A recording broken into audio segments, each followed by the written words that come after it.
aktor tinamad na bumalik sa showbiz. Sa isang episode ng kanilang Showbiz Update, ibinahagi ni OJ Diaz kasama si Mama Loy ang mga bagong pangyayari sa karera ni Liza Soberano. Ayon sa kanilang balita, nagbago na ng management si Liza mula sa Careless at ngayon nasa Wild Talent Management na sa Singapore. Dahil dito, tila magiging bihira na ang kanyang pag-uwi sa Pilipinas. Lalo na't wala na siyang namamahalang agent dito sa bansa. Habang nag-uusap, binanggit ni Mama Loy si Enrique Hill at kung ano ang estado ng kanilang relasyon ni Liza. Dito, inilarawan ni OJ ang tila hindi magandang kalagayan ni Enrique sa kanyang karera, na maaaring dulot ng hindi magandang pagtanggap ng kanyang comeback movie na I Am Big Bird. Ayon sa mga balita, inaasahan na sana si Enrique na makasama sa teleseryeng Incognito, ngunit sa kasamaang palad, hindi ito natuloy.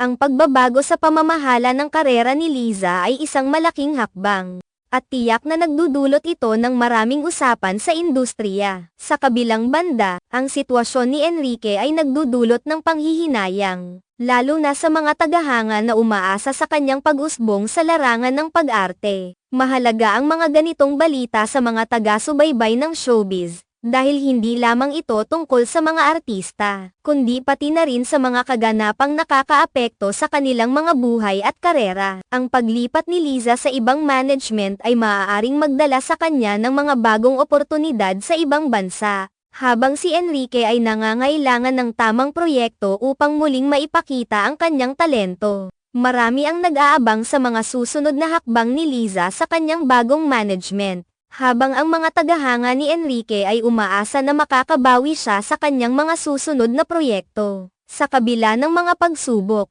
mahalaga ang suporta ng kanilang mga tagahanga upang mapanatili ang kanilang sigla sa industriyang ito. Ang pag-usbong ng mga bagong artista at ang mga pagbabago sa karera ng mga kilalang personalidad ay bahagi ng patuloy na ebolusyon ng showbiz. Habang si Liza ay tila nagiging mas aktibo sa ibang bansa, ang mga balita tungkol kay Enrique ay nagbigay diin sa mga hamon na dinaranas ng mga artista sa kabila ng kanilang tagumpay. Sa huli, ang mga ganitong balita ay nagbibigay ng mahalagang pananaw sa likod ng mga kaganapan sa industriya ng entertainment. Ang mga artista ay tao ring dumaranas ng mga ups and downs, at ang kanilang mga karera ay patuloy na nagbabago depende sa maraming salik. Sa kabila ng mga pagsubok, umaasa ang lahat na makakahanap si Enrique ng tamang pagkakataon at maipapakita muli ang kanyang husay sa pag-arte. Habang si Liza naman ay inaasahang magpapatuloy sa pag-abot ng kanyang mga pangarap sa kanyang bagong management.